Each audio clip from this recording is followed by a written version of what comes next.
friends. If you're following along with the 2025 book challenge, March's theme is fairy tale retelling.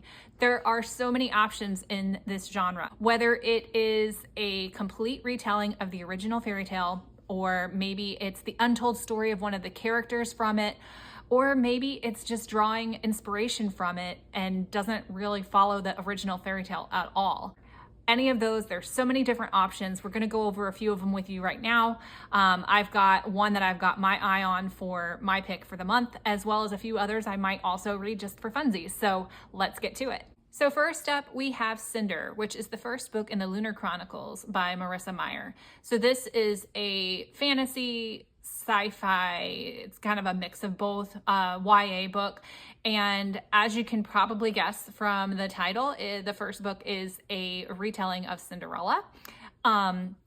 Each subsequent book in this series actually features another fairy tale retelling. So you'll get characters like Rapunzel, and Snow White and Red Riding Hood also featured throughout the story, but then there's an overarching plot that kind of ties them all together. It's a really great read. I'm not a huge sci-fi person, but I really enjoyed this. Can't have a fairy tale retelling for March and not include the ACOTAR series in my list of recommendations. Sarah J. Maas, A Court of Thorns and Roses is the first book. It is a retelling of Beauty and the Beast. It's not my favorite book in the series. I think that the rest of the series is worth trudging through that one for.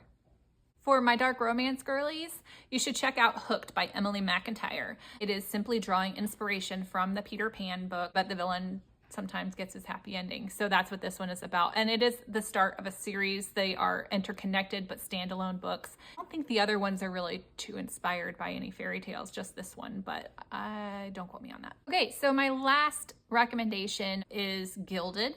So this is the first book in a duology, also written by Marissa Meyer. It is a Rumpelstiltskin retelling. This is YA. It's a little dark and there is some gore described in it, so be aware of that if that's a trigger for you. But I did enjoy it, and it's a duology, so I like it's the series, and but it's short and sweet. So my selection for March is Midnight Prince by, I'm gonna murder this last name for this author, and so I am so sorry, but the author's name is Angie Grigoleounis.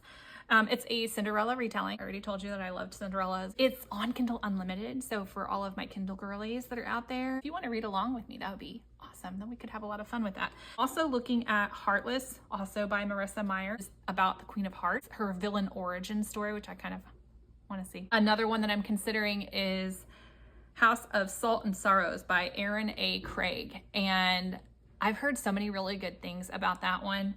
It's a gothic mystery thriller retelling of the 12 Dancing Princesses. I believe is a Russian fairy tale. Or I might consider reading the Twisted Tales series from Disney, which is kind of the villains get their happy ending, or what happens if, you know, this happened instead, and it's all about the villains, and I kind of like that. Maybe I'm in my villain era. So as you can see, I don't have a whole lot of recs for this month because I have not read a whole lot in this genre, but there are a ton of options. So if you are looking for something specific, then go hit Google. I Googled Little Mermaid retelling and came up with a bunch of different options. Goodreads even has some lists put together, I think, for it too. So let me know what you end up choosing. And if you have some recommendations, definitely leave those in the comments for others to look at. If you are posting, make sure that you tag me and use the HBW 2025 book challenge tag. So I can't wait to see what you're reading. See ya.